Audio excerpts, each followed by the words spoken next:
Асқазаның ауырса, жол желкенді малша күйсе деген сөз бар.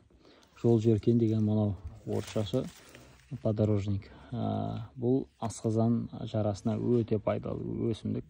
Демдеп қайнатып ішеді бұны да. Одан бөлек мынау жапырағын сыздауыққа тартады. Сыздауық деген көп шығатын бай, сол кезде осыны тартатынбыз. Байлап, осы жаңағыда емдейді сол сыздауықты. Асқазан жарасына да пайдалы. Сондай жол желкен. Осы түрлерін танылаңыздар. Жапырағы мынау.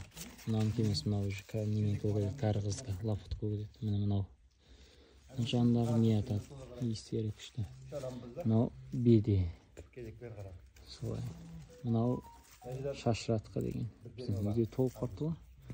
Мынау менің киса-кисамыз біздің үйден. Иттің орнына мышық асыраймыз. Иттің орнына қарауылдайды осы.